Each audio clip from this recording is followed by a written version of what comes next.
औज़ुबिल्लाहिमिनश्शैतानिर्रजीम बिस्मिल्लाहिर्रहमानिर्रहीम। आज का सेशन हम स्टार्ट करते हैं और जो बुनियादी तौर पे बेसिक अंडरस्टैंडिंग हमने डेवलप की थी फर्स्ट सेशन के अंदर, उसे आगे लेके चलते हैं। एक बेसिक कॉन्सेप्ट मैं आपसे डिस्कस करूँगा सो दैट यू अंडरस्टैंड और आगे बढ़ जाएं, और वो ये कॉन्सेप्ट है जो आपके सामने है कि टैक्स लगाने के लिए एक टैक्स बेस चाहिए कि किस चीज़ को टैक्स किया गया है, और फिर अमाउंट चाहिए, और फिर टैक्स रेट चाहिए। टैक्स बेस जिस टैक्स को हम स्टडी कर रहे हैं वो सर्विसेज है, अमाउंट उसमें वैल्यू ऑफ टैक्सेबल सर्विस है, और टैक्स रेट हमारा 16% है। अब इसका मतलब है कि जब हम इस लॉ को समझना चाहते हैं तो जो बेस जिसको टैक्स किया गया है वो सर्विस है। आज हम स्टार्ट करेंगे सर्विस की डेफिनेशन से, क्योंकि ये चीज़ें आपको कैसे समझ आएंगी। सबसे पहले कोई एक्टिविटी सर्विस होगी तो उस पर टैक्स लगेगा।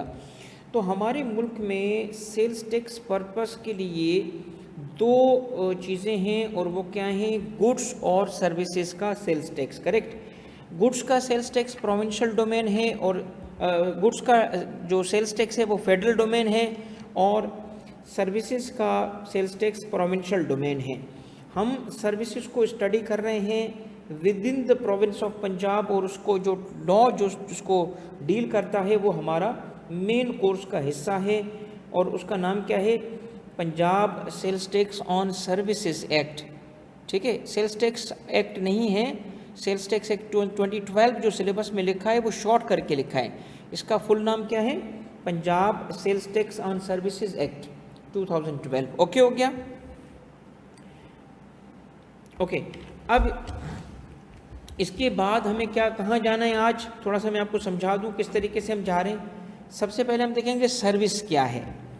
ओके। उसके बाद हम सर्विस को देखने के बाद जाएंगे टैक्सेबल सर्विस क्या है। ज़रा कॉन्सेप्ट समझिएगा, टैक्सेबल सर्विस क्या है। ओके। क्योंकि पहली चीज़ क्या रिक्वायरमेंट है? सर्विस का होना। सर्विस नहीं है तो टैक्स ही नहीं लग सकता। ठीक है, क्योंकि हमारा जो डोमेन है वो कॉन्स्टिट्यूशन ऑफ पाकिस्तान से फर्स्ट सेशन, मुझे आई एम श्योर कि आप लोगों ने देख लिया होगा, नहीं तो उसको प्लीज़ फर्स्ट सेशन को देखिएगा। कॉन्स्टिट्यूशन ऑफ पाकिस्तान से हमने स्टार्ट किया था कि वहाँ पे ये डायकोटमी है गुड्स और सर्विस की। ओके। तो सर्विसेज होना ज़रूरी है, क्योंकि Punjab sales tax on services हमारा सब्जेक्ट है 2012। ओके हो गया दोस्तों? तो सर्विस का होना इसलिए ज़रूरी है। सर्विस हो गई तो अगली चीज़ क्या है? उसका टैक्सेबल होना। टैक्सेबल हो गई तो फिर उसके बाद हम देखेंगे कि उसकी वैल्यू क्या है, वैल्यू ऑफ टैक्सेबल सर्विस। ठीक है, ये क्या है? वैल्यू ऑफ टैक्सेबल सर्विस क्या है? और इसका मतलब फोकस किस चीज़ पे है? वैल्यू पे। और उसके बाद ये चीज़ अगर हो गई तो आखिरी चीज़ क्या होगी? Economic activity. ठीक है, टैक्सेबल या इकोनॉमिक एक्टिविटी। अब ये सारी चीज़ें आज कवर की जाएंगी ताकि आपको प्री कंडीशंस, प्री रेक्विजिट्स पता चल जाएं कि ये जब सब मौजूद होते हैं तो टैक्स चार्ज होता है। ठीक है भाई, काइंडली बेटा ज़ुबैर, हुमैस और उमर, बाकी सारे जो स्टूडेंट्स हैं भाई जिन्होंने अपने नाम मुख्तलिफ वो एब्रीविएशन से लिखा है, आमना मेरा बेटा, आप सारे काइंडली कंफर्म करें कि आपके पास सारी चीज़ें ठीक हैं, आपको समझ आ रहा है। अब ये सारी चीज़ें क्या हैं? ये सारी चीज़ें प्री कंडीशन से बुनियादी चीज़ें हैं टैक्स के लिए। तो आपने अगर इन सबको जोड़ देना है तो आपके सामने मैं दो एग्जाम्पल्स ला रहा हूँ। आइए ज़रा एक एग्जाम्पल रखते हैं आपके सामने, और वो दोनों एग्जाम्पल्स का ताल्लुक जो है एग्जाम्पल नंबर 1 और एग्जाम्पल नंबर 2, दोनों का ताल्लुक किससे है? सेम एक्टिविटी से है। और एक्टिविटी क्या है? फूड प्रोवाइड करना, फूड सर्विसेज। ठीक है, फूड प्रोवाइड करने की सर्विसेज। तो यहाँ पे भी दोनों तरफ फूड प्रोवाइड करने की सर्विसेज हैं। ओके, एक तरफ फूड प्रोवाइड करने की सर्विसेज कौन दे रहा है, एक रेस्टोरेंट दे रहा है, और दूसरी तरफ फूड प्रोवाइड करने की सर्विसेज कौन दे रहा है, सैलानी दे रहा है। ठीक है, सैलानी को तो जानते होंगे आप लोग, पूरे मुल्क में है, हर जगह पे है। या कोई और आप एनजीओ का या एनपीओ का, एनपीओ नॉन प्रॉफिट ऑर्गेनाइजेशन जो मुफ्त में खाना खिलाते हैं, उसकी एग्जाम्पल जहन में रख लें कोई भी। ठीक है दोस्तों, तो अगर ये दो एग्जाम्पल्स हैं, काम क्या है, दोनों में सेम, मगर किस में टैक्सेबिलिटी की कंडीशंस फुलफिल हो गई और उस पर टैक्स लगता है, वो यहाँ पे हमारा पीएसटी लगता है कितने पे, 16% पे, और फिर वो कार्ड से पेमेंट की सूरत में रेट कम होता है, वो डिटेल्स बाद में आएंगी। जबकि यहाँ पे हम पीएसटी चार्ज नहीं करते। ठीक है, प्रोविंशियल सेल्स टैक्स चार्ज नहीं करते। क्यों नहीं करते, इस चीज़ को समझाने के लिए आज का लेक्चर डिज़ाइन किया गया है। In other words, pre requisites of taxability क्या हैं, प्री कंडीशंस ऑफ टैक्सेबिलिटी क्या हैं, आज का लेक्चर बड़ा इंपॉर्टेंट है। ओके, तो सबसे पहले किस चीज़ को समझेंगे दोस्तों,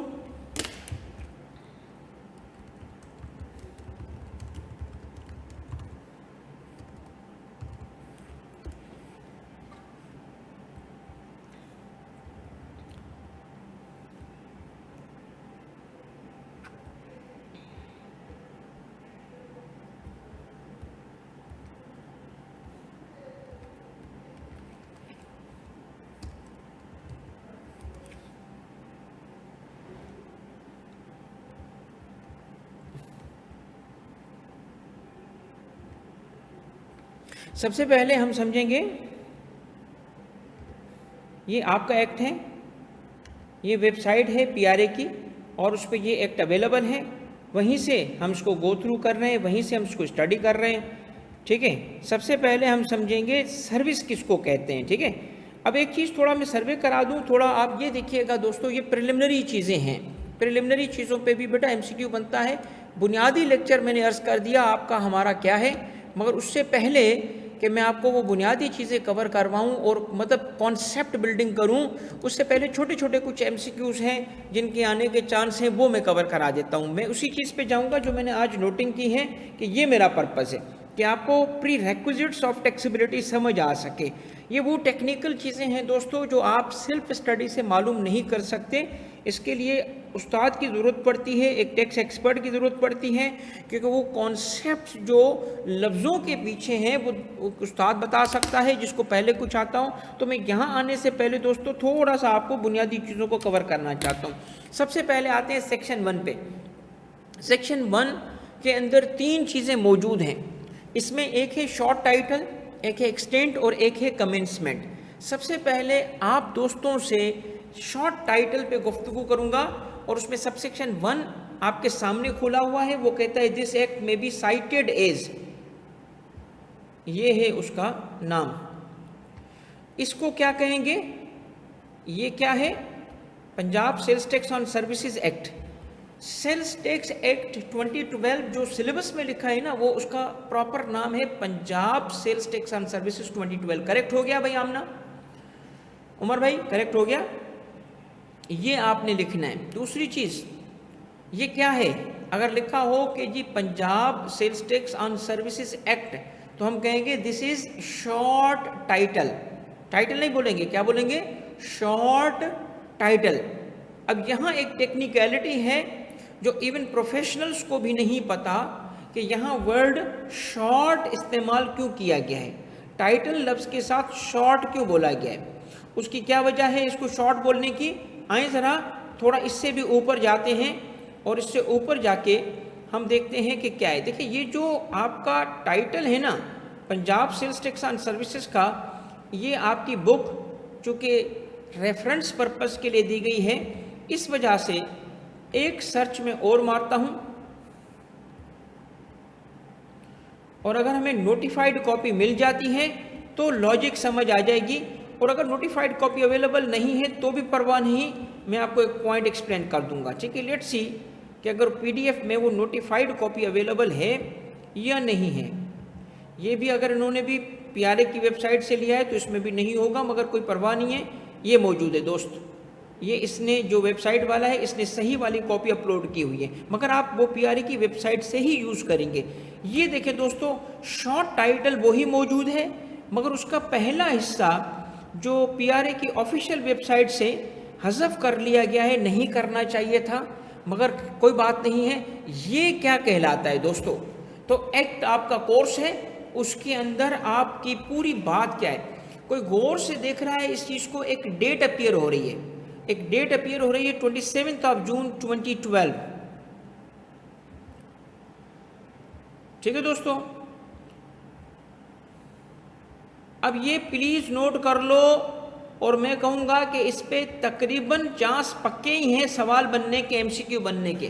कौन सी, ये जो नीचे लिखा है, this act was passed by Punjab assembly, कब, 21 जून 2012, वेरी इंपॉर्टेंट डेट कि 21 जून ये MCQ में आ सकती है। असेंबली ने इस एक्ट को पास किया था 21 जून पे 2012 पे, ओके। फिर असेंटेड टू, यानी जो गवर्नर्स ने साइन किया वो किया 26 जून पे, ठीक है दोस्तों। तो 26 जून पे गवर्नर ने साइन किया, और उसके बाद published in the gazette extraordinary, जो गज़ेट होता है प्रोविंस का लॉ मेकिंग का, उसमें 27 जून पे ये पब्लिश हुआ। अब सवाल क्या है, ये 3 डेट्स हैं, 21, 26 और 27, ये तीनों इंपॉर्टेंट बन गई हैं। असेंबली ने 21 पे, गवर्नर ने 26 पे, और पब्लिकेशन गज़ेट में होती है 27 पे। लॉ मेकिंग का जो प्रोसेस है, इस प्रोसेस में ये किसी भी चीज़ पे जो डेट्स एप्लीकेबल बन जाती हैं, उसमें सबसे इम्पॉर्टेंट डेट होती हैं कि वो लॉ बना कैसे, ओके। 21, 26 और 27, क्लियर हो गई बात। मैं इस पे वापस आऊँगा कि ये क्या है, क्यों, क्योंकि इसका दोबारा तज़किरा होगा, मगर उससे पहले ये देखें कि आप सबसे ऊपर वापस जाएंगे तो सबसे ऊपर वो 27 का जिक्र कर रहा है। अब डेट समझ आइए आपको, 21, 26, 27 में 27 क्यों इंपॉर्टेंट है, कौन बताएगा। 27 से ये लॉ इन्फोर्स होता है, जिस दिन पब्लिश होगा उस दिन से लॉ इन्फोर्स होगा। तो 21 पे बना, 26 पे गवर्नर ने असेंट किया, मगर गज़ेट में प्रिंट होते ही वो ऑफिशियली इंप्लीमेंट हो गया, करेक्ट। अच्छा, अब इस बात को कहाँ लिखेंगे, ये देखें वर्ड, इसको कहते हैं कमेंसमेंट। क्या कहते हैं, कमेंसमेंट। जब से लॉ स्टार्ट हो, इंप्लीमेंट होना, उसको कमेंसमेंट कहते हैं। कमेंसमेंट के बारे में पढ़ते हैं, क्या लिखा है, दिस एक्ट, सबसेक्शन 3 देखिएगा। इसको हम कैसे पढ़ते हैं दोस्तों, लॉ में ये पहला जो नंबर है ना विथ डॉट जो आता है, ये जो न्यूमरल्स हैं, अरेबिक न्यूमरल्स 1, 2, 3, ये सेक्शन कहलाता है। यही ब्रैकेट में आ जाए तो सब सेक्शन कहलाते हैं। फिर अगर ABC स्मॉल आ जाए ब्रैकेट में तो दोस्त वो क्लॉज कहलाते हैं। फिर ये जो नंबर्स हैं 1, 2, 3 रोमन के ब्रैकेट में आ जाए तो सब क्लॉज कहलाते हैं। तो section, sub section, clause, sub clause. मगर इसमें कुछ एक्सेप्शंस हैं, वो मैं आपको एक्सप्लेन करूंगा। अभी कुछ एक्सेप्शंस में सबसे बड़ी एक्सेप्शन होती है डेफिनेशंस की। डेफिनेशन में ये ब्रैकेट में लिखने की सूरत में सब सेक्शन भी कहलाते हैं, मगर ये क्लॉज भी कहलाते हैं। ये हमारे लॉ की एक ट्रेडिशन और कन्वेंशन है, जो टैक्स एक्सपर्ट्स हैं उनको पता है, लॉयर्स को भी पता है। तो इसलिए इस पर थोड़ी सी ये आप तवज्जो रखिएगा कि डेफिनेशन का जो सेक्शन है वो एक्सेप्शन होता है, बाकी हर जगह पे section, sub section, clause, sub clause होता है। ओके दोस्त, ये आगे चल के वैसे ही आपको याद हो जाएगा, तो उसकी कोई टेंशन ना ले। अब वापस आता हूँ मैं इस चीज़ पे कि आपके पास सब सेक्शन 3 में क्या लिखा है। सब सेक्शन 3 कहता है this act shall come into force on and from such date as the government may by notification in official gazette specify. तो आपके पास इन्फोर्समेंट की डेट जो लिखी हुई है वो गजट में आएगी। कहाँ आएगी दोस्त, गजट में। तो गजट कब क्या होता है हम तो पढ़ चुके हैं, नीचे नोट में लिखा है कि गजट में कब आया। गजट में जब आया तब से ये लॉ इन्फोर्स होगा। तो पास 21 पे हुआ, इन्फोर्स नहीं था। कंसेंट दी गवर्नर ने कब 26 में इन्फोर्स नहीं हुआ, क्योंकि खुद लॉ कहता है सबसेक्शन 3 में कि कमेंसमेंट होगी जब गजट पे। तो अगर एमसीक्यू आता है कि Punjab sales tax on services act commence हुआ और वेरियस डेट्स गिवन है, तो हमें याद रखना चाहिए 27 जून से हुआ। कुछ दोस्त इसमें धोखा खा सकते हैं 1 अप्रैल, ओके, अप्रैल फूल हो जाएगा। 1 जुलाई, मोस्टली लॉज 1 जुलाई से स्टार्ट होते हैं, मगर नॉट दिस एक्ट। आगे बढ़ो दोस्तों, तो शॉर्ट टाइटल का भी हमें पता चल गया। क्या है शॉर्ट टाइटल्स का? Punjab sales tax on services act 2012, okay. वापस आए, ये जो ऊपर लिखा था इसमें ये देखिएगा, मैंने डेट एक्सप्लेन कर दी। इसमें बहुत सारे एमसीक्यू, मैंने कहा मैं अभी टॉपिक कवर करूंगा मगर छोटे छोटे एमसीक्यूज करा दूं। इसमें बहुत सारे एमसीक्यूज मौजूद हैं शुरू के पार्ट में ही। तो डेट याद हो गई तो आगे बढ़ूंगा बेटा, क्योंकि आपने अलग टाइम ना लगाएं, टाइम हमारे पास कम है, चीज़ें याद करके जाएं क्लास से। ये ज़रा मुझे नंबर पढ़ के दिखाएं, ये नंबर क्या होगा? ये वाला नंबर कोई मुझे पढ़ के दिखाए, ये क्या है? XLII, ये क्या है? क्या पढ़ा जाएगा? ये नंबर गिवन है, ये नंबर क्या कहलाएगा?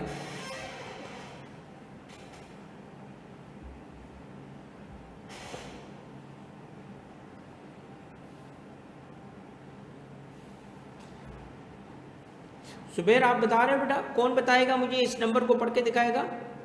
एक्सीलेंट।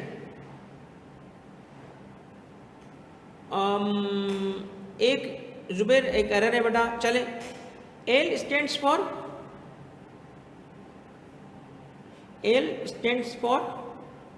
50, गुड।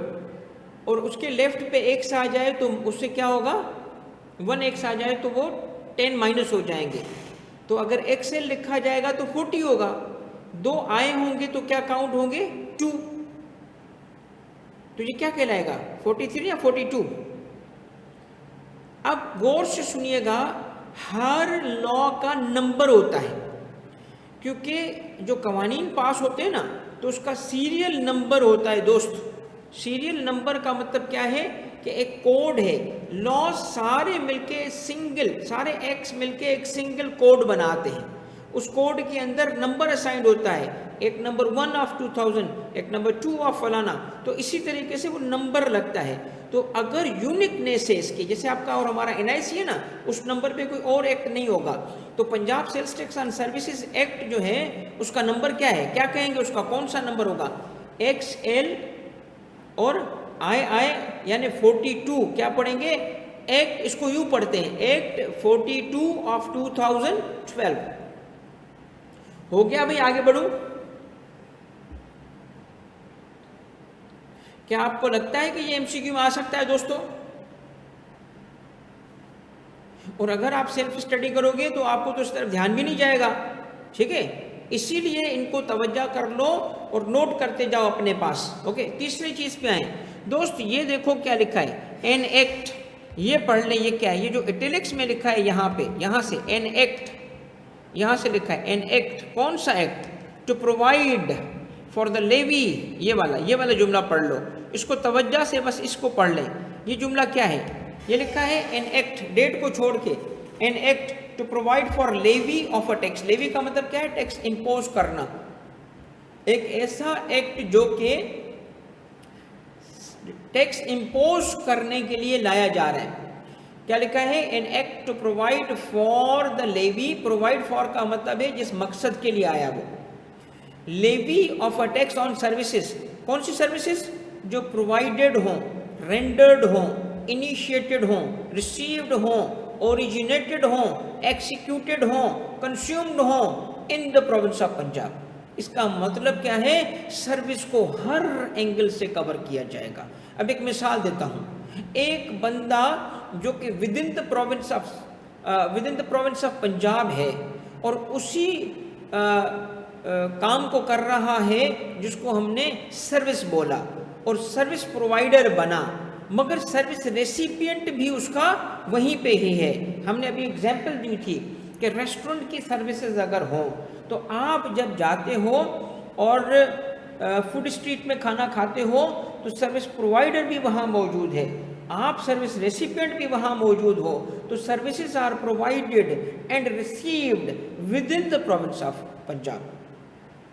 तो इस लॉ की कवरेज में आ गया। मगर दोस्त इसमें यह नहीं लिखा कि दोनों एक साथ होना चाहिए, क्योंकि एंड पे और लिखा है। तो इसमें एक एग्जाम्पल ये भी सुनिएगा दोस्त कि कॉन्सेप्ट आप पढ़ोगे रिवर्स चार्ज का, कि सपोज कर लो कराची में एक शिप आता है और शिप वहाँ पे सर्विसेज रिसीव करता है, क्लियरिंग की services, shipping services, banking services, transportation services, मगर वो सर्विसेज जो हैं रिसीव हो रही हैं फैसलाबाद में, क्योंकि फैसलाबाद का एक बिजनेसमैन है। तो ऐसे केस में भी ये लॉ एप्लीकेबल बन जाएगा, क्योंकि क्या लिखा है, रिसीव्ड भी लिखा है, रिसीव्ड हुई है इन द पंजाब। बात समझ आ रही है? इसीलिए सर्विसेज को होलिस्टिकली कवर करके इसके अंदर वो सर्विसेज भी शामिल हैं जो कि इनिशिएट हुई from the province of Punjab, मगर टर्मिनेट किसी और सूबे में हुई, टर्मिनेट किसी और मुल्क में हुई, क्योंकि पाकिस्तान से बाहर वो सर्विसेज रेंडर हो रही हैं। यहाँ से, लाहौर से, फैसलाबाद से या पिंडी से, मगर रेसिपिएंट सूबे के बाहर हो, वो भी यहाँ कवर हो सकती हैं। अब मैं आपसे पूछता हूँ, समरी अगर कही जाए तो इस एक्ट के बारे में क्या बताया जा रहा है? पर्पस बताया जा रहा है कि ये एक्ट क्या करेगा। ये act sales tax on services लगाएगा, सर्विसेज हर एंगल से कवर करनी है। गौर से देखो, ये कहलाता है लॉन्ग टाइटल। क्या कहलाता है? Long title. ये भी इसका नाम है, इस एक्ट का नाम है, मगर इसमें चूंकि डिटेल में, तो जब बात करेंगे, साइटेशन देंगे, बताना होता है ना कि सेक्शन फलाना। अब जैसे आप आमतौर पे गुफ्तगू करते हो, क्या कहते हो दोस्तों को जो 2 नंबरी करता है, यार मेरे साथ सियासत नहीं कर। इसका मतलब सियासत का किसको बोलते हैं? और कभी कभी हम क्या कहते हैं, मेरे साथ 420 ना कर। ये 420 क्या है भाई? धोखा। क्यों? 420 एक सेक्शन का नंबर है धोखे वाले का। तो साइटेशन का मतलब क्या है? ये बताना कि कौन सी चीज कहाँ लिखी है, रेफरेंस देना। तो जब हम रेफरेंस देंगे, इतना लंबा रेफरेंस दे सकते हैं 2 लाइनों का? तो इसीलिए short title and long title. और ये लॉन्ग टाइटल लोगों को पता भी नहीं होता, इवन एक्सपर्ट्स को नहीं पता होता। तो अब यू अंडरस्टैंड कि वो नीचे चल के शॉर्ट टाइटल क्यों बोल रहा है, क्योंकि ऊपर लॉन्ग टाइटल मौजूद था, मगर लॉन्ग टाइटल के साथ लिखा नहीं होता कि लॉन्ग टाइटल है। क्लियर हो गया भाई? शॉर्ट टाइटल कहाँ है, लॉन्ग टाइटल क्या है, शॉर्ट टाइटल क्यों बोला जाता है भाई? आगे बढ़ो दोस्तों। फिर क्या आता है लॉ में? अब सुनिएगा, सबसे पहले लॉ में क्या आया? Long title. फिर आता है प्रीएम्बल। क्या आता है? प्रीएम्बल एक किस्म का प्रीफेस होता है। ये वो हालात बताता है, वाकयात बताता है। लॉन्ग टाइटल ने तो लॉन्ग नाम बताया, मगर किन हालात में इसको कानून साजी करनी पड़ी। वेरेज इट इज एक्सपीडियंट, ये जरूरी था क्या? To provide for the. कहता है हालात क्या हैं, तफसील नहीं बता रहा, उसी चीज को वापस रिपीट कर देता है जो नाम में मौजूद थी। और हालात क्या हैं? क्योंकि ये जरूरी था। क्यों जरूरी है इस टैक्स को लगाना? भाई सूबे के लिए रेवेन्यू जनरेट करना है, और ये प्रोविंशियल डोमेन बन चुका था। ठीक है, 18th अमेंडमेंट से पहले भी ये लॉ प्रोविंशियल ही था, मगर कलेक्शन एफबीआर के पास हुआ करती थी। मगर डेट अब याद होनी चाहिए, कौन सी जून थी? 21 जून 2012 नहीं, 27 जून 2012। तब से ये लॉ इन्फोर्स हुआ। क्यों इन्फोर्स हुआ? ताकि प्रोविंस में ही खुद ये कलेक्शन करने का एम्पावरमेंट हो चुकी थी, तो डिटेल्ड लॉ बनाने की जरूरत पड़ी। इससे पहले एक 1.5 सफ़े का लॉ हुआ करता था, उसको क्यों छोड़ा? क्योंकि भाई उसको एफबीआर इंप्लीमेंट करता था। एफबीआर का अपना सेल्स टैक्स एक्ट है 1990 का, जो डिटेल्ड लॉ था, गुड्स को डील करता था। उसी के प्रोसीजर्स इस्तेमाल करके वो टैक्स कलेक्ट करते थे। अब चूंकि सूबे ने खुद कलेक्ट करना है, तो सूबे को डिटेल्ड लॉ बनाना पड़ा। समझ आ गया प्रीएम्बल क्या कह रहा है? प्रीएम्बल कहता है इस लॉ को बनाने की जरूरत इसलिए पेश आई ताकि आप इस रेवेन्यू को कलेक्ट कर सको, इसकी सारी चीजें खुद दे सको। ओके हो गया दोस्तों? तो आपको अब शॉर्ट टाइटल समझ आ गया, लॉन्ग टाइटल समझ आ गया। सेकंड चीज क्या थी? Short title. फिर था एक्सटेंट, कहाँ अप्लाई होगा? It shall extend to the whole of Punjab, ठीक है, क्योंकि प्रोविंशियल लॉ है, पंजाब के पूरे सूबे पे अप्लाई करेगा। सबसेक्शन 3 पहले कवर हो चुका है। आए आखिरी चीज सबसेक्शन 4 को पढ़ते हैं, नॉट विथस्टैंडिंग सबसेक्शन 3। अब एक नाम लिख लो बेटा, एक लफ्ज लिख लो, जब लॉ में ये लफ्ज इस्तेमाल होता है तो ये कहलाता है नॉन ऑब्स्टेंटी क्लॉज।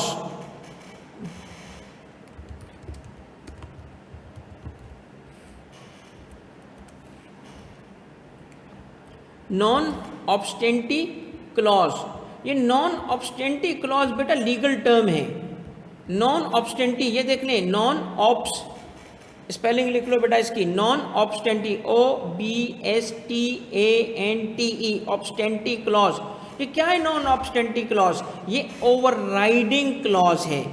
ये इसकी अदर है डिस्पाइट, इसकी मीनिंग क्या है? डिस्पाइट। इसका मतलब क्या है? आइए जरा इसको पढ़ते हैं। इसका मतलब ये है कि भाई चाहे, इसमें जिक्र है सबसेक्शन 4 का। सबसेक्शन 4 क्या कह रहा है? कहता है चाहे सबसेक्शन 3 में कुछ भी लिखा हो, मेरी बात सुनना। इसका मतलब ये है कि जिसका वो रेफरेंस दे रहा है वो सबसेक्शन 3 है, खुद क्या है? सबसेक्शन 4 है। अब 3 और 4 में अगर क्लेश आ जाए तो फिर वो ओवरराइड कर जाएगा जिसकी शुरुआत इस नॉन ऑब्स्टेंटी से हुई, यानी सबसेक्शन 4 में लिखी हुई बात मानी जाएगी, 3 में लिखी हुई नहीं मानी जाएगी। तो सबसेक्शन 4 क्या बन गया? ओवरराइडिंग बन गया। इसने सबसेक्शन 3 को ओवरराइड कर दिया। अब 3 की बात नहीं सुनेंगे, 4 की बात सुनेंगे। क्यों? क्योंकि ये किस वर्ड से स्टार्ट हुआ? नॉन ऑब्स्टेंटी से स्टार्ट हुआ। और नॉन ऑब्स्टेंटी जो है क्या है? नॉट विथस्टैंडिंग है। कहता है नॉट विथस्टैंडिंग सबसेक्शन 3, क्या? The government may by notification in the official gazette specifies services और class of services in respect of which tax shall be collected and paid with effect from the date subsequent and different from the date. इसका मतलब क्या हुआ कि एक provision रखा गया कि कुछ सर्विसेज को अगर हम चाहें तो इस डेट से टैक्स नहीं करेंगे, उसको हम अलग कर देंगे, क्योंकि हम समझते हैं कि उनको टैक्स करने का अभी सही टाइम नहीं है, उसको हम थोड़ा साइड पे करना चाहते हैं, उसकी कोई डेट आगे की रख सकते हैं। क्योंकि लॉ के अंदर जो लिस्ट है सर्विसेज की वो तो मौजूद है सेकंड शेड्यूल में, मगर सबसे फौरी टैक्स लेने के बजाय हम कुछ सर्विसेज से बाद में टैक्स लेंगे। अभी लिस्ट में मौजूद हैं क्योंकि उन पर टैक्स लगा दिया गया है, वो टैक्सेबल भी हैं, मगर उससे जो इफेक्टिवनेस है इस लॉ की, इन्फोर्समेंट है, वो सस्पेंड करके थोड़ा सा किसी डिफरेंट डेट पे रख दिया जाएगा। ओके, तो सेक्शन 1 हुआ कंप्लीट। कितनी बातें थी सेक्शन 1 में? 3। शॉर्ट टाइटल, एक्सटेंड और कमेंसमेंट। शॉर्ट टाइटल क्या था? Punjab sales tax and services act. Extend क्या है? Whole of the province of Punjab. और क्या है कमेंसमेंट? कमेंसमेंट है वो डेट जो कि क्या होगी? गजट, जिसमें जब नोटिफिकेशन आएगी। और वो कौन सी डेट थी? 27 जून 2012। क्लियर हो गया दोस्तों? अब ये है हमारा जो करंट टॉपिक है, उसकी तरफ आ रहे हैं दोस्तों। ये जो डेफिनेशंस हैं ये है सेक्शन 2। डेफिनेशंस हैं दोस्तों 3 किस्म की। पहली वो ये देखते जाइएगा जो मीन्स के साथ स्टार्ट होती हैं, और ये पहली डेफिनेशन ही मीन्स के साथ स्टार्ट हो रही है। हम रेंडम बेसिस पे देखते हैं और डेफिनेशंस क्या हैं। ये भी मीन्स के साथ हैं, ठीक है। आपको डेफिनेशंस के शुरू में जहाँ पे वर्ड मीन्स नज़र आएगा वो अलग किस्म है डेफिनेशन की, और दूसरी किस्म की डेफिनेशन है जो कि वर्ड इंक्लूड के साथ स्टार्ट होती हैं, ठीक है। और तीसरी किस्म क्या है? जो स्टार्ट तो मीन्स के साथ होगी मगर आगे चल के उसमें इंक्लूड भी लिखा होगा। इन तीनों किस्म की डेफिनेशंस के कुछ नाम हैं। सबसे पहले वो डेफिनेशन जो कि वर्ड मीन्स के साथ स्टार्ट होती है, इस किस्म की डेफिनेशन को कहते हैं एक्सक्लूसिव डेफिनेशन।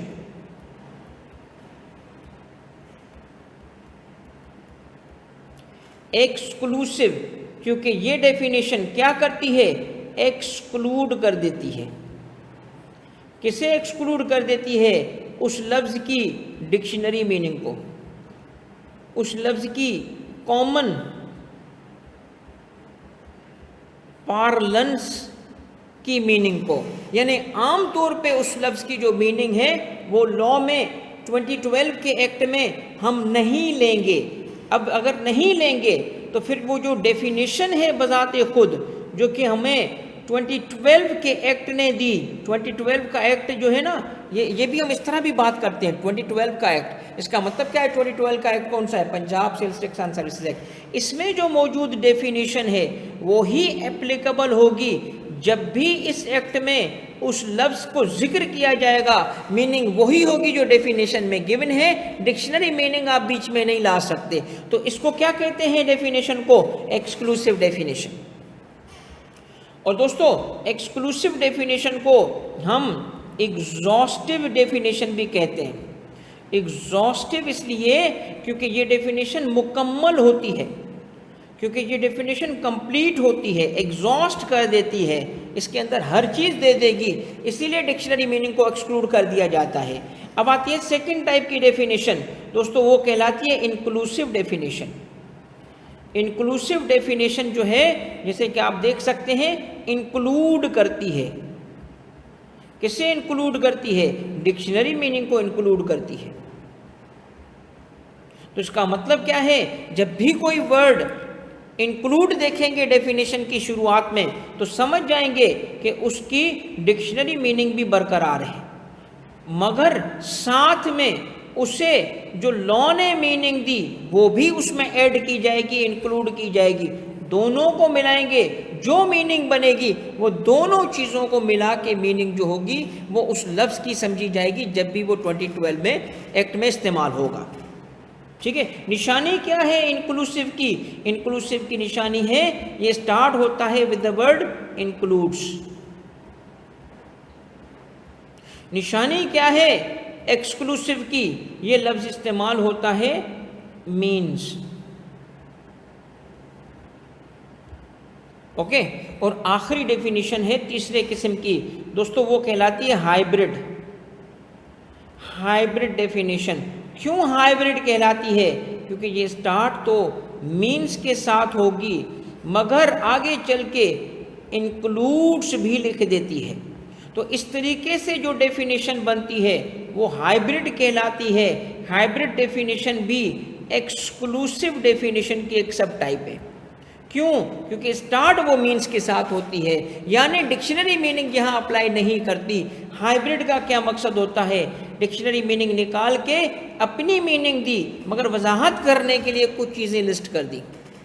क्या तीनों किस्म की डेफिनेशन आपको समझ आ चुकी है दोस्त? मुझे काइंडली आप सारे जो ऑनलाइन बच्चे हैं इस वक्त अल्तमश, आमना और जो कोर्ट्स में हैं, एफआर है, हुमैस है, ज़ुबैर है, जो भी ये नाम अपीयर हो रहे हैं सारे, बेटा अगर किसी का नाम मिस कर जाऊं तो माजरत, मगर ये है कि सारे बच्चे उम्र हैं, ये सारे बच्चे मुझे काइंडली कंफर्म करें बेटा आप सब बच्चों को समझ आ रहा है? आप सब दोस्तों को समझ आ रहा है? नहीं आएगा सवाल पूछेंगे, ठीक है? हाँ, और सवाल पूछेंगे 10 दफ़ा पूछेंगे, मैं आपको 10 दफ़ा जवाब दूंगा क्योंकि मेरा मकसद है आप दोस्तों को हेल्प करना। एक ज़बरदस्त अपॉर्चुनिटी है बेटा। You are expert sir, great. Altamash बहुत शुक्रिया बेटा, जज़ाकल्लाह। हाइब्रिड रिपीट कर दें। जी बेटा आमना मैं रिपीट करता हूँ। देखिए हाइब्रिड का मतलब ये हुआ मिक्सचर, ठीक है? स्टार्ट हुआ मीन्स के साथ, मीन्स के साथ स्टार्ट हुआ, स्टार्ट होने के फौरी बाद जो है वो मीनिंग दे दी कि ये मकसद लिया जाए, ठीक है? मगर अब मिसाल ले लो, अगर डेफिनेशन यूँ लिखी हो कि जी एक वर्ड है वो लिखा हो मीन्स एनिमल, तो आमना बेटा एनिमल में आप क्या करोगी? सिर्फ उन्हीं लोगों को, उन्हीं एंटिटीज़ को लाओगी, उन्हीं बींग्स को लाओगी जो एनिमल की डेफिनेशन में आते हैं। फिर क्या होगा? आप ये लिख सकती हो एक्स या डैश या जो भी आप नाम इस्तेमाल करो, मीन्स एनिमल, फिर लिखोगी इंक्लूडिंग डॉग, इंक्लूडिंग करके डॉग, डोंकी, हॉर्स। तो ये मीनिंग इंक्लूड वर्ड तो इस्तेमाल कर रहे हैं मगर आगे चल के स्टार्ट कैसे हुआ? मीन्स। तो हम जाएंगे डिक्शनरी में क्या लिखा होगा? ये एनिमल में तो इंसान भी शामिल है, एनिमल में तो इंसान भी तो एक एनिमल है ना। हम कहेंगे नहीं, यहाँ जो एनिमल है ना वो इस मीनिंग में होगा। क्लियर हो गया बेटा? हाँ, ये सोशल एनिमल तो वो नहीं होगा। क्लियर हो गया बेटा? तो इसको हाइब्रिड कहते हैं। आगे बढ़े दोस्तों। ओके, वापस आ जाओ बेटा, और साथ में मैं जहाँ जहाँ बोल रहा हूँ ना MCQ बनेंगे उस एरिया को लिखते जाना। तो हमारे पास डेफिनेशंस में अब आ रहे हैं, आज सारी बुनियाद डाल के अब मैं एक इम्पॉर्टेंट एरिया कवर करूंगा अगले 10 मिनट के अंदर इंशाल्लाह, और आपका आज की एक लर्निंग हो जाएगी इंशाल्लाह, और सॉलिड फाउंडेशन हो जाएगी जिसमें कॉन्सेप्ट भी बन रहा होगा, क्लैरिटी भी आ रही होगी, और ये नॉलेज आपको 2 तरीके से काम आएगी, आपका पेपर पास कराने में और फ्यूचर में आपको टैक्स एडवाइजरी का अपना बिजनेस, अपनी जॉब्स हासिल करने में भी हेल्प करेगी। इंटरेस्ट से बेटा इस कोर्स को लेना, आपको ये कोर्स फ़ायदा दे के जाएगा इंशाल्लाह। तो अब हमें समझना है क्या एक डेफिनेशन को, और सबसे पहले हम सर्विस की डेफिनेशन को समझेंगे। सेक्शन 2 किस चीज़ का है दोस्तों? सेक्शन 2 किस चीज़ का है दोस्तों? कोई बताएगा सेक्शन 2 किस चीज़ का है? सेक्शन 2 किस चीज़ का है दोस्तों? कोई बताएगा सेक्शन 2 किस चीज़ का है? याद रखें सेक्शन 2 डेफिनेशंस का है, डेफिनेशंस का है। और प्लीज़ एक बात, जो ज़्यादा मेहनत करेगा ना बच्चा वो ज़्यादा फायदे में रहेगा। देखिए कंपटीशन अपनी जगह होगा ना, मैं चाहता हूँ मेरे बच्चे इस कंपटीशन में सबसे जीत जाएं, सब आगे जाएं, जो मेरे पास आ रहे हैं ना उनके साथ मैं मेहनत करूँगा इंशाल्लाह, समझाऊँगा, एक्सप्लेन करूँगा, आपको बोरियत नहीं होगी, आप इंशाल्लाह आप में से कोई बच्चा देखेंगे टॉप करेगा। तो दोस्तों इसीलिए ना थोड़ी सी मेहनत कीजिएगा, और ये कुछ नंबर्स भी याद कर लीजिएगा, क्योंकि हमारा जो एग्जामिनर है ना उसके पास तो किताब पड़ी होगी, वो थोड़ा मुश्किल करना चाहेगा, कहेगा अच्छा ये डाल दे, तो हमें ना ये नहीं पता कि कौन सी चीज़ आ रही है, तो हम इसीलिए ना बेस्ट मेहनत करना चाहते हैं। क्या बेस्ट मेहनत करें कि ना करें? अगर बेस्ट मेहनत करना चाहते हैं तो याद रख लें दोस्तों, ये आपके लिए है जुबैर। जुबैर आपकी उम्र क्या है बेटा? जुबैर कितनी उम्र है तुम्हारी?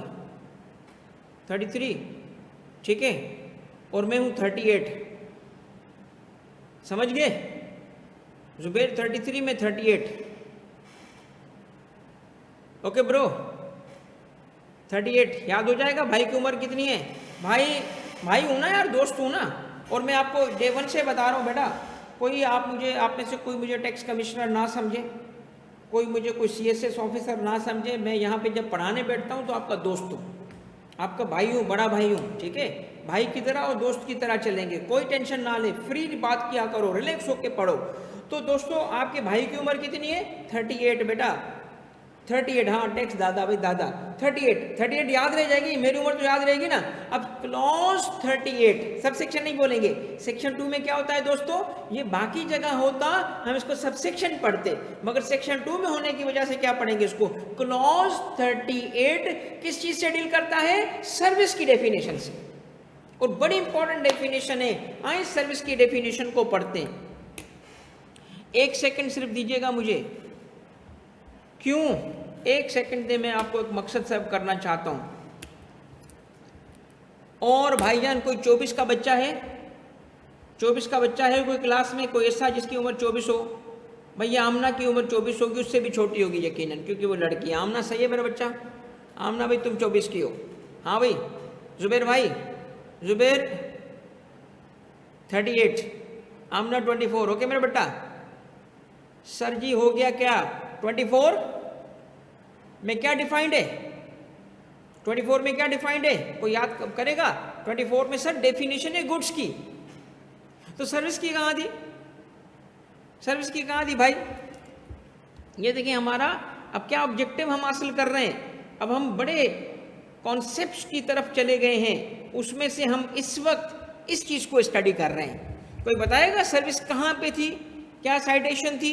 भूल गए? भाई की उम्र भूल गए? इतना ये था तुम लोगों का, भाई के लिए प्यार, मेरी उम्र ही भूल गए। जुबैर भाई हाँ शाबाश बेटा।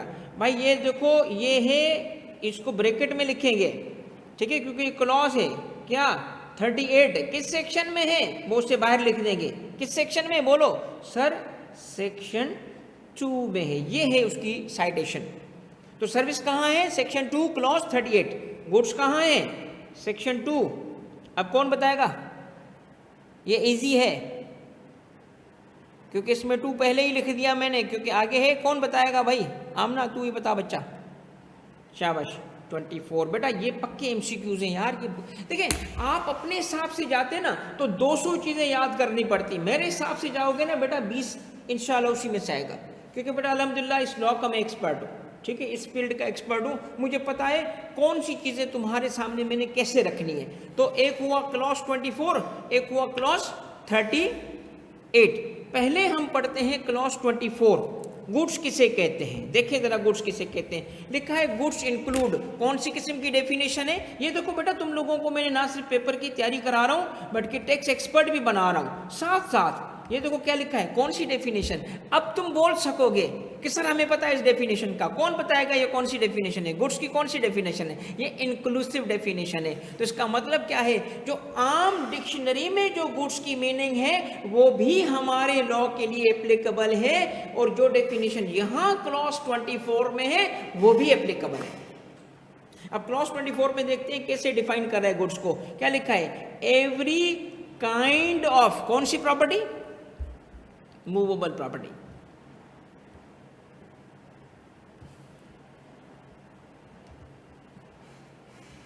Every kind of property, wrong, movable बोलना है, क्योंकि मूवेबल प्रॉपर्टी भी तो होती है भाई। तो goods every kind of property नहीं है, एवरी काइंड ऑफ। अब देखिए लॉ के जब एमसीक्यू बनते हैं दोस्तों, इसी चीज का ख्याल रखना होता है। ओके, इसी चीज का ख्याल रखना होता है कि वर्ड्स कौन से यूज हुए हैं। तो लिखा क्या है, एवरी काइंड ऑफ प्रॉपर्टी, हम कहेंगे no, every kind of movable property. और कौन सी, अदर देन। अब ये जरा समझिएगा, अदर देन क्या लिखा है, एक्शनेबल क्लेम्स। ये वर्ड है क्लेम, मगर कौन सा क्लेम, एक्शनेबल क्लेम। अब ये एक्शनेबल क्लेम क्या है, मनी, ये एक्सक्लूड है, ये गुड्स में शामिल नहीं है। मनी तो आपके जो करेंसी नोट्स हैं वो गुड्स नहीं है। स्टॉक्स, अब ये स्टॉक का क्या मतलब है दोस्तों, ये स्टॉक का मतलब है वो शेयर्स वाला स्टॉक, ये वो स्टॉक नहीं जिसको हम स्टॉक इन ट्रेड कहते हैं। मैं एक्सप्लेन करूंगा हर एक वर्ड को। आगे लिखा है स्टॉक्स, फिर लिखा है शेयर्स एंड सिक्योरिटीज। सर वो स्टॉक में कवर हो गया तो अलग क्यों लिखा है, एक एक लफ्ज समझाऊंगा बेटा। और फिर क्या लिखा है, but does not include a service, service भी इसमें शामिल नहीं होगी, ऑब्वियसली नहीं होगी, क्योंकि वो गुड्स की डेफिनेशन बता रहा था। दोस्तों सबसे पहले बताएं गुड्स क्या है, कौन सी प्रॉपर्टी उसमें शामिल की गई है, बताएं कौन सी प्रॉपर्टी शामिल की गई है। Movable, excellent. कौन सी चीजें गुड्स से एक्सक्लूड की गई हैं, पहली एक्शनेबल क्लेम्स। आए जरा एक्शनेबल क्लेम को समझते हैं। दोस्तों सपोज कर लो आपने और मैंने एक कॉन्ट्रैक्ट किया, जिस कॉन्ट्रैक्ट के तहत आपने मुझे लोन दिया। आपने कहा भाई तारिक यूनियो को मैं दे रहा हूँ 8 लाख रुपए। तारिक यूनियो ने कहा जी मैं इससे ले रहा हूँ 8 लाख रुपए। हमने एक पेपर पे लिखा जी भाई जुबैर भाई ने मुझे दिए हैं 8 लाख रुपए, तारिक यूनियो साइंड, जुबैर भाई साइंड, और ये दोनों के पास प्रूफ हो गया। अब मुझे एक बात बताएं, कल मैं मुकर जाऊँ, जुबैर क्या करेगा, जुबैर जाके ना केस ठोक देगा, जाएगा कोर्ट में, क्या बोलेगा, क्या बोलेगा, योर ऑनर मेरे तारिक यूनियो की तरफ 8 लाख रुपए मुझे नहीं दे रहा, इन्फोर्स करें। यानी उसका मेरे अगेंस्ट क्या है, बोलो बोलो बोलो, क्या है मेरे अगेंस्ट, मेरे अगेंस्ट एक क्लेम है। ऐसा क्लेम जिसको वो इन्फोर्स करवाने जा रहे हैं। कैसे, एक्शनेबल भी है, मेरे अगेंस्ट एक्शन हो सकता है, वो इम्प्लीमेंट हो सकता है, इन्फोर्स हो सकता है।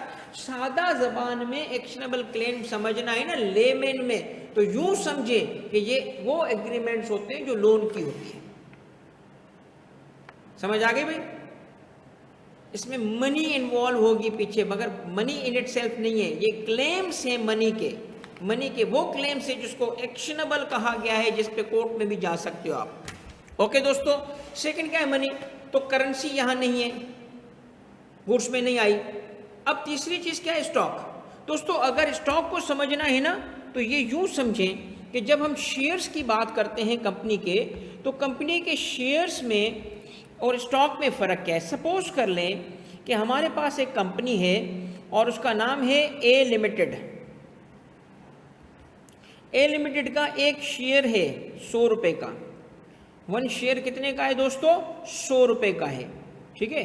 अब जब इसको ए लिमिटेड बेचेगी, तो ए लिमिटेड शेयर्स को ऐसे नहीं बेच रही कि एक शेयर आप उससे ले सकते हो, नहीं, वो क्या करते हैं, शेयर्स को जब कहते हैं, इसको कहा जाता है अलॉटमेंट ऑफ शेयर्स।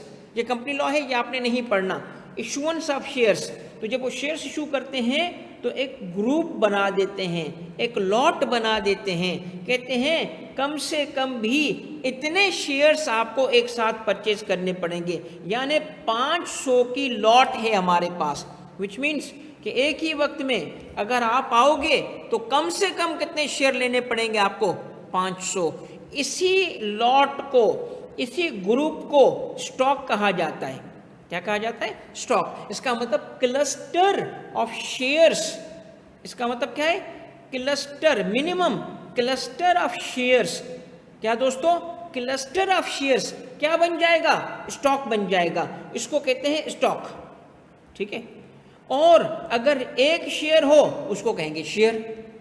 शेयर क्या है, कंपनी का शेयर, जिसके अगेंस्ट आपको कुछ राइट्स मिलेंगे, एजीएम मीटिंग अटेंड कर सकोगे, डिविडेंड मिलेगा, मगर उसको खरीदेंगे तो ग्रुप में खरीदेंगे, स्टॉक कहलाएगा। इसीलिए आपने सुना होगा स्टॉक एक्सचेंज को स्टॉक एक्सचेंज क्यों कहते हैं। पाकिस्तान स्टॉक एक्सचेंज है ना, तो स्टॉक एक्सचेंज है, शेयर एक्सचेंज नहीं है। फर्क समझ आ गया आपको स्टॉक का और शेयर का भाई दोस्तों। तो इस तरीके से उसने क्या कहा, वजाहत कर दी, स्टॉक भी नहीं है, शेयर भी नहीं है, फिर वो कह रहा है सिक्योरिटी। भाई ये सिक्योरिटी क्या है भाई दोस्तों। अब ये सारे टर्म्स आप में से बहुत सारे के बच्चों के लिए बड़ा मसला होते, ठीक है, अब आसान हो जाएंगे, आपको टाइम नहीं लगाना पड़ेगा। दोस्तों सिक्योरिटीज कहते हैं इंस्ट्रूमेंट को, और ये दो किस्म के इंस्ट्रूमेंट्स होते हैं, एक इक्विटी, समझाता हूँ ये क्या है, और दूसरा डेट, ठीक है। एक है लोन, डेट मीन्स लोन, और इक्विटी मीन्स शेयर्स, ठीक है दोस्तों। तो अगर वो शेयर्स के जरिए कोई कंपनी पैसे रेज करना चाहती है तो हम कहते हैं उसने क्या इशू किया है, उसने इक्विटी सिक्योरिटी शेयर्स इशू किए हैं। एक्शनेबल क्लेम, बिल्कुल अल्तमश आपने वही डेफिनेशन निकाल ली बेटा, बिल्कुल सही है, बिल्कुल सही डेफिनेशन है जो आपने कहा कि every case before competent court of tribunal which involves money. तो इसमें वही एलिमेंट है ना, मनी भी है और कोर्ट भी है। तो कोर्ट गया क्यों, क्योंकि उसने क्लेम डाला हुआ था ना, वही बात जो मैंने की आपको। और दूसरी तरफ क्या है डेट, इसमें कोई एग्जाम्पल बताएगा डेट इक्विटी का, डेट सिक्योरिटी का। डेट का क्या है दोस्तों, बॉन्ड्स। बॉन्ड्स क्या है, वो एक किस्म की सिक्योरिटी है, कौन सी, इक्विटी सिक्योरिटी है, ठीक है। इक्विटी और डेट सिक्योरिटी है, और इक्विटी क्या है, शेयर्स। इसका मतलब क्या है कि कंपनी चाहे तो दो तरीके से फंड रेज कर सकती है, शेयर भी इशू कर सकती है और लोन भी ले सकती है। अब लोन के दो तरीके होते हैं, एक तो किसी फाइनेंशियल इंस्टीट्यूशन से पैसे ले लिए और दूसरी आवाम से पैसे लेने हैं। तो आवाम से पैसे लेने के लिए कोई सिक्योरिटी इशू करनी पड़ेगी, जैसे बॉन्ड्स इशू किए और उससे पैसे लिए, तो वो कहलाएगा आपका डेट सिक्योरिटीज। और ये आपकी जो सिक्योरिटीज हैं, चाहे वो इक्विटी हो चाहे वो डेट हो, ये गुड्स की डेफिनेशन में नहीं है, एक्सक्लूडेड है। आप लोगों को ये डेफिनेशन समझ आ चुकी है, गुड्स समझ आ चुके हैं कि उसमें क्या शामिल है क्या नहीं है। अब पता है क्या करेगा, कैसे सवाल बनाएगा, कहेगा under the 2012 act which of the following is not goods, which of the following is not goods. तो कोई मुझे बताएगा इसमें गुड्स में क्या क्या नहीं आया, एक्शनेबल क्लेम नहीं आया, मनी नहीं आई, स्टॉक नहीं आया, शेयर्स नहीं आया, सिक्योरिटी नहीं आई, सर्विस भी नहीं आई, क्योंकि जो चीज़ डिफाइन कर दी गई इस एक्ट के जरिए एज सर्विस, वो गुड्स से निकाल दी जाएगी। तो हमें अब किसके तरफ जाना है, हमें सर्विस की डेफिनेशन की तरफ जाना है।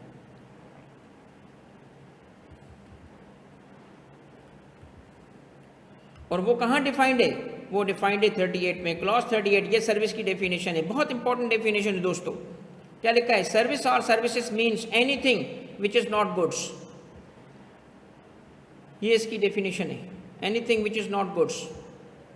इसका मतलब क्या है भाई, जो गुड्स वाली चीजें थी उसको छोड़ दो, बाकी सब सर्विस है। तो जो गुड्स की डेफिनेशन में था क्या, मूवेबल प्रॉपर्टी, उसके अलावा सब क्या हैं? सर्विसेज। एंड बात समझ आ गई? तो service means anything which is not goods और providing of which is not supply of goods. इसका मतलब कोई ऐसा काम हम कर रहे हैं जिसमें हम कोई काम करके दे रहे हैं बट उसमें गुड्स का सप्लाई करना शामिल नहीं है। मसलन मिसाल ले ले, एक बंदे ने क्या कहा, हमें कहा कि अच्छा एक काम कर लो, मुझे ये जो घर है इस घर में ये इलेक्ट्रिकल वायरिंग का काम करके दो। हम आए, हमने कहा अच्छा भाई ये इलेक्ट्रिकल वायरिंग जो होंगी वो दो तरीके से हो सकती हैं, या तो हम लेके आए या तो आप लेके आओ। उसने कहा आप ही ले लो, मुझसे पैसे चार्ज कर दो, मगर हम ये वायर बेचने वाले नहीं हैं, वायर लगा के देने वाले हैं। इलेक्ट्रिशियन हैं तो वायर्स ली, हम केबल्स ली, इलेक्ट्रिफिकेशन की सामान लिया, आके उसको लगा के दिया। बताएं क्या हम गुड्स सप्लाई कर रहे हैं? नहीं, हम गुड्स सप्लाई करते तो हम दुकान पे बैठे होते। हम सर्विस दे रहे हैं। क्यों? क्योंकि हर वो चीज़ जो सप्लाई ऑफ गुड्स ना हो, सप्लाई ऑफ गुड्स ना हो, वो सर्विस है। बस आपने देखना ये क्राइटेरिया है दोस्तों कि ट्रांजैक्शन जो हो रही है क्या वो सेल ऑफ गुड्स है? ट्रांजैक्शन जो है वो क्या सप्लाई ऑफ गुड्स है? नहीं है ना। बस आप आगे सोचोगे ही नहीं, वो सर्विस है। And shall include but not limited to services in listed. इसका मतलब क्या हुआ? एक बात सुनिएगा, बहुत इंपॉर्टेंट बात आ चुकी है, पक्का एमसीक्यू है कि अगर कोई सर्विस की लिस्ट देखना चाहता है कि सर्विसेज की लिस्ट अगर है तो कहाँ है? वो फर्स्ट शेड्यूल में है, मगर वो मुकम्मल लिस्ट नहीं है। क्या कह रहा है? कहता है उनको भी सर्विस कहा जाए, मगर सर्विसेज सिर्फ फर्स्ट शेड्यूल तक महदूद नहीं है। अब एक एमसीक्यू बन सकता है कि एक काम है जो सर्विस की डेफिनेशन में तो आता है मगर फर्स्ट शेड्यूल में नहीं आता, तो उसको भी हम सर्विस कहेंगे कि नहीं कहेंगे? हम कहेंगे। क्यों? क्योंकि सर्विसेज फर्स्ट शेड्यूल में एग्जॉस्टिव नहीं है, मुकम्मल नहीं है। तो बताएं सर्विस की डेफिनेशन में हमने क्या देखना है? बस एक ही चीज़ देखनी है कि वो गुड्स है कि नहीं है। गुड्स नहीं है वो सर्विस है। और अगर लिस्ट देखनी है तो किस शेड्यूल में जाएंगे? फर्स्ट शेड्यूल में जाएंगे। किसके फर्स्ट शेड्यूल में जाएंगे सर? एक्ट के। कहाँ है फर्स्ट शेड्यूल का एक्ट? ये देखिए, ये देखा है क्या लिखा है नीचे? First and second schedule. ये फर्स्ट शेड्यूल है। ये एक लॉन्ग लिस्ट है, आपको इसका रट्टा नहीं लगाना कि ऐसे परेशान हो जाओ। ये एक लॉन्ग लिस्ट है सर्विसेज की। एडवर्टीजमेंट, हम आएंगे एक एक चीज़ में बेटा। रेस्ट अश्योर्ड मेहनत करोगे। अगर आप मेहनत करोगे इंशाल्लाह एक एक चीज़ पे बेटा मैं आपके साथ मेहनत करूँगा। इतनी तैयारी आपकी हो जाएगी इंशाल्लाह आपका पेपर पास है इंशाल्लाह। आगे बढ़े भाई। एक्सप्लेनेशन है लॉ में, क्या एक्सप्लेन करा है law? A service shell remain and continue to be treated as service regardless whether or not rendering thereof involves any use, supply, consumption of any goods। कहता है अगर एक सर्विस है उसमें गुड्स का यूज हो रहा हो, क्या ऊपर कहता क्या कहता है? कहता है जी गुड्स का सप्लाई होगा तो सर्विस नहीं होगी।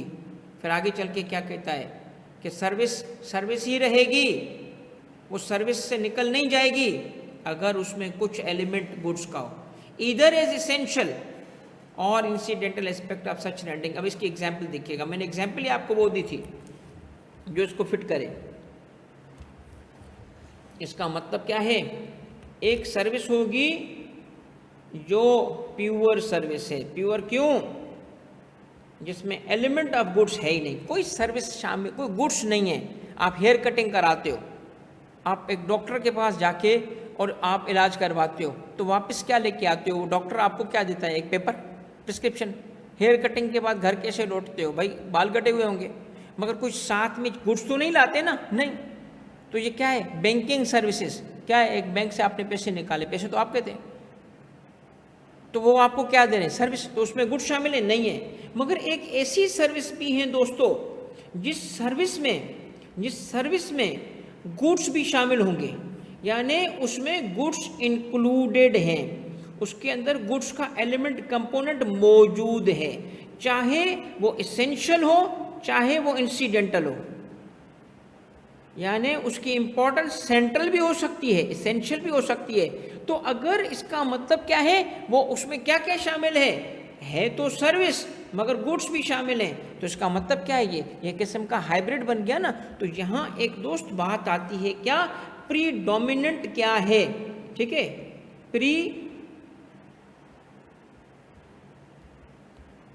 Dominant nature test. बेटा ये सिर्फ आपको कोई एक्सपर्ट समझा सकता है, मैं इसलिए चाहता हूँ इसकी वैल्यू और कदर करना इन चीज़ों की जो मैं आपको सिखा रहा हूँ, इसको तवज्जो देना, टाइम देना, मेहनत करना, आपको ये बहुत वैल्यू एड करेगा। अब अगर प्रीडोमिनेंट नेचर टेस्ट को समझना है तो हमें क्या समझना है भाई, एक ट्रांजैक्शन है, क्या ट्रांजैक्शन है, सपोज करते हैं इलेक्ट्रिशियन की, तो इलेक्ट्रिशियन गुड्स भी तो ला रहा है, लगा के भी तो दे रहा है, मगर प्रीडोमिनेंट उसकी नेचर क्या है काम की, सर्विस के गुड्स, सर्विस ना, तो इसीलिए उसको सर्विस ही माना जाएगा चाहे उसमें गुड्स ही क्यों ना शामिल हो। ये थी एक्सप्लेनेशन, ये थी एक्सप्लेनेशन। ओके दोस्त, उसका काम क्या दुकान लगा के इलेक्ट्रिकल गुड्स बेचना है? नहीं, तो प्रीडोमिनेंट नेचर की वजह से वो सर्विस ही रहेगी, उसमें गुड्स के आ जाने से वो सर्विस से निकल के नहीं जाएगी। ठीक है, अब आपको दो बड़ी इंपॉर्टेंट डेफिनेशन और कुछ प्रिलिमिनरी चीज़ें मैंने आज एक्सप्लेन की हैं, क्लॉजेस भी याद रखिएगा और प्लीज़ इसको एक्ट को डाउनलोड कर लो और अपने पास इसको सेव भी कर लो और उसके साथ साथ रिवाइज भी करो। ठीक है दोस्तों, अब मुझे आखिरी चीज़ कवर करनी है और वो क्या है, सर्विस आपने समझ ली है, अब आप समझोगे टैक्सेबल सर्विस। इंपॉर्टेंट तरीन बात यह है कि टैक्सेबल सर्विस की डेफिनेशन सेक्शन 2 में नहीं है, तो अगर कोई स्टेटमेंट आती है करेक्ट के इनकरेक्ट की कि taxable service is defined in section 2, अब धोखा नहीं खाइएगा, हर चीज सेक्शन 2 में नहीं है। कहाँ है टैक्सेबल सर्विस की डेफिनेशन? सेक्शन 2 से बाहर। कहाँ बाहर? सेक्शन 3 में, क्योंकि सेक्शन 3 का ताल्लुक ही किससे है? टैक्सेबल सर्विस से। सब सेक्शन 1 पढ़ते हैं इसका, subject to such exclusions. Restaurant भी सर्विस है, बिल्कुल सही है, उसमें फूड भी शामिल है, मगर सर्विस है क्योंकि उसकी प्रीडोमिनेंट नेचर क्या है? सर्विस, वो सर्विस इंडस्ट्री अल्तमश। अच्छा बच्चा, सब सेक्शन 1 पे वापस आ जाओ, क्या लिखा है सेक्शन 3 का? Subject to such exclusions is mentioned in second schedule. कहता है सेकंड शेड्यूल में कुछ एक्सक्लूजन्स होंगी, उसको आपने मानना है। ठीक है, क्योंकि सब्जेक्ट लिख के इसने वजाहत कर दी, क्या? मेरी नहीं सुनना, सेकंड शेड्यूल की सुनना। अब याद रख लो दोस्तों, ये उसका ऑपोजिट है जिसको हमने नॉन ऑब्स्टेंटी कहा था। अगर कोई सेक्शन इससे स्टार्ट होगा, किससे? सब्जेक्टिव के साथ, तो ये ऐलान है उस सेक्शन का कि मेरी नहीं सुनना, उसकी सुनना जिसका मैं जिक्र कर रहा हूं। यानी अगर जिसके साथ अगर उसने जिक्र किया, आगे चल के सेकंड शेड्यूल का जिक्र किया, तो सेकंड शेड्यूल इस पे भारी है, ना कि ये सेक्शन। अगर यहां लिखा होता not with standing anything contain in second schedule, तो हम सेकंड की नहीं सुनते, इसकी सुनते। इसका मतलब जो सेक्शन नॉट विथ स्टैंडिंग के साथ स्टार्ट होता है वो ओवरराइडिंग होता है, और जो सेक्शन सब्जेक्टिव के साथ स्टार्ट होता है वो सबसर्विएंट होता है। तो ये सबसर्विएंट सेक्शन आप पढ़ रहे हो, क्या कह रहा है? Subject to such exclusions is mentioned. तो मैं तो बोल रहा हूं ए, मगर ए में से एक्सक्लूजन होगी, एक्सक्लूड कर देना। A service is a service listed in second schedule which is provided by a person from his office or place of business in Punjab in the course of an economic activity including commencement और termination. अब गौर से देखना कि taxable service होने की बहुत ही important definition है यार, भाईजान, बहुत इंपॉर्टेंट डेफिनेशन है। इस पे हो नहीं सकता कि वो आपको एग्जामिन ना करें, क्योंकि ये जान है इस पूरे कानून की, इस लॉ का कोर क्या है? सर्विस का टैक्सेबल होना, और अगर टैक्सेबल होगी तो उस पर टैक्स लगेगा। और टैक्सेबिलिटी के एलिमेंट्स क्या हैं? सबसे पहला एलिमेंट है उसका कहाँ पे लिस्टेड होना? सर जी, सेकेंड शेड्यूल में लिस्टेड होना। पहला एलिमेंट क्या है? इससे भी पहला एलिमेंट क्या है दोस्त? उसका सर्विस होना। ठीक है दोस्त, क्या आप लोग नोट कर रहे हो कि नहीं कर रहे हो? ये आपको इंशाल्लाह चीज़ें जो है ना बहुत काम आने वाली हैं यार। सर्विस होना, पहला एलिमेंट क्या है टैक्सेबिलिटी का? इसका सर्विस होना। दूसरा एलिमेंट क्या है? उसका सेकंड शेड्यूल में लिस्टेड होना। ठीक है, और तीसरा एलिमेंट क्या है? वो जो प्रोवाइड करने वाला पर्सन है, ठीक है ना, कहाँ से प्रोवाइड कर रहा है? करेगा फ्रॉम हिज ऑफिस और place of business in Punjab. इसका मतलब क्या है कि अगर किसी बंदे का कनेक्शन होगा प्रोविंस ऑफ पंजाब के साथ, क्योंकि ये लॉ किसके लिए बनाया गया है, प्रोविंस ऑफ पंजाब के लिए बनाया गया है। तो उसके यहाँ पे जो प्री कंडीशन है क्या, फ्रॉम लिखा है, इन नहीं लिखा। इसका मतलब क्या है, सर्विस का यहाँ से स्टार्ट होके यहीं से फिनिश होना ज़रूरी नहीं है। हम अगर लाहौर में सर्विस दे रहे हैं तो लाहौर में ही उसका एग्जीक्यूट होना ज़रूरी नहीं है। लाहौर से सर्विस दे रहे हैं, मुल्तान में एग्जीक्यूट होना ज़रूरी नहीं है। उसका अगर हम यहाँ से सर्विस दे रहे हैं और रेसिपिएंट दुबई में बैठा है तभी टैक्स लगेगा, कराची में बैठा है तभी टैक्स लगेगा। क्योंकि सबसे इंपॉर्टेंट वर्ड क्या है यहाँ पे कि वो सर्विस कहाँ से जा रही है। फ्रॉम वर्ड है, इन नहीं है। फ्रॉम हिज ऑफिस और place of business in Punjab लिखा है। तो तीसरा एलिमेंट क्या बन गया टैक्सेबिलिटी का, तीसरा बन गया ऑफिस और place of business in Punjab. और उसके बाद आ गया आज के सवाल तक मैं पहुंच चुका हूं क्या, कि इकोनॉमिक एक्टिविटी भी होनी चाहिए। अब ये इकोनॉमिक एक्टिविटी क्या है इसको मैं एक्सप्लेन करूंगा, बस मुझे थोड़ा 1 सेकंड दें ताकि लिस्ट करा दूं। और उसमें इंक्लूड करके कमेंसमेंट और टर्मिनेशन भी शामिल किया गया है। यार एक एक वर्ड इसका इंपॉर्टेंट है, एक एक वर्ड इसका इंपॉर्टेंट है। ये क्या है इस सबको मैं एक्सप्लेन करूंगा। जो एक्सप्लेन हो गया है वो अपनी जगह, और जो एक्सप्लेन रह गया है उसको भी एक्सप्लेन करने लगा हूं। इसका मतलब अगर मैं गिनूं तो इतने छोटे से 3 में कितने एमसीक्यू आ गए भाई। नंबर 1 सर्विस होना, नंबर 2 सेकंड शेड्यूल में लिस्टेड होना, 3 फ्रॉम हिज ऑफिस और place of business in Punjab होना, और फिर इकोनॉमिक एक्टिविटी का होना। फिर शामिल कर दिया कमेंसमेंट और टर्मिनेशन का। अब एक मिसाल देता हूं आपको और गौर से सुनिएगा। मैंने आपके लिए लिखा था कि एक रेस्टोरेंट है और सैलानी है, दोनों क्या कर रहे हैं, फूड प्रोवाइड कर रहे हैं, फूड सर्विसेज है। किस पे टैक्स लगता है, रेस्टोरेंट पे, सैलानी पे क्यों नहीं लगता? जुबैर जवाब दे बेटा, सैलानी पे क्यों नहीं टैक्स लगता? क्योंकि ये काम, इसका मतलब उस सर्विस का सेकंड शेड्यूल में लिस्टेड होना काफ़ी नहीं है। उस सर्विस का नहीं बेटा, ये जवाब नहीं है जुबैर, गौर से सुनो बेटा। सर्विस का टैक्सेबल होने के लिए, उसका टैक्सेबल होने के लिए सिर्फ और सिर्फ सेकंड शेड्यूल में लिखा होना ज़रूरी नहीं है। सेकंड शेड्यूल के अलावा वो कहाँ से प्रोवाइड किया जाएगा, प्लेस ऑफ बिजनेस से, ऑफिस से जो लोकेटेड इन पंजाब होगा। और आखिरी एलिमेंट क्या देखेंगे, वो कमर्शियल एक्टिविटी हो, कमर्शियल पर्पस के लिए हो। तो करेक्ट जवाब क्या है जुबैर, वो सैलानी का इकोनॉमिक एक्टिविटी नहीं है, जबकि रेस्टोरेंट का इकोनॉमिक एक्टिविटी कमर्शियल पर्पस के लिए कर रहा है या किसी नेकी के पर्पस के लिए कर रहा है। वो कमर्शियल पर्पस के लिए एक्टिविटी की जाएगी तो टैक्स लगेगा। तो इकोनॉमिक एक्टिविटी होना ज़रूरी है, बिजनेस की नेचर से कमाने के लिए, प्रॉफिट के लिए कमर्शियल रीजंस होंगी तो टैक्स लगता है, वरना नहीं लगता। तो क्या इकोनॉमिक एक्टिविटी प्री कंडीशन है टैक्सेबिलिटी के लिए? यस। वो इकोनॉमिक सब्सटेंस जरूरी है? यस। अब सुने एक और एग्जांपल। सपोज करें हमने एक सर्विस शुरू की, मगर कैसे, अभी तक मेरी दुकान नहीं खुली, मगर मैंने इजाज़त ले ली स्टेट बैंक से कि जी मैं बैंक खोलूँगा या मैं इजी पैसा की तरह कोई ऐप लगाऊंगा, और उसमें अभी प्रॉपर बिजनेस नहीं खोला था, कमेंसमेंट अभी चल ही रही थी कि एक मुझे क्लाइंट मिल गया, मैंने उसको सर्विस दे दी, तो क्या उस पर टैक्स लगेगा? हाँ लगेगा। क्यों? कमेंसमेंट अभी हुई नहीं, कमेंसमेंट के दौरान भी अगर वो सर्विस दोगे तो टैक्स लगेगा। इसकी एग्जांपल क्या है? इसकी एग्जांपल है कि आपने रेस्टोरेंट खोला, मगर अभी रेस्टोरेंट की डिज़ाइन चल रहा था, आपने क्या किया, किचन तैयार हो गया, एक बंदे ने आपको ऑर्डर दे दिया कि भाईजान अल्तमश कोई कैटरिंग सर्विस दे दोगे? हमने कहा क्यों नहीं। आपने उसको कैटरिंग की सर्विस दे दी, फूड बना के बेच दिया, मगर अभी आपका रेस्टोरेंट स्टार्ट नहीं हुआ, अभी कमेंसमेंट चल रही थी, क्या टैक्स लगेगा कि नहीं लगेगा? लगेगा, क्योंकि इंक्लूडिंग कमेंसमेंट लिखा है। और ऐसे ही जिस दिन तुमने डिसाइड किया कि मैं रेस्टोरेंट बंद करूंगा, अब रेस्टोरेंट बंद कर दिया है तुमने, मगर फिर भी एक क्लाइंट आ गया, कस्टमर आ गया, तो टर्मिनेशन हो चुकी है, आप बंद कर चुके हो, मगर फिर भी उस वक्त अगर किसी ने एक्टिविटी मांगी तो तुम दोगे, वो भी सर्विस है।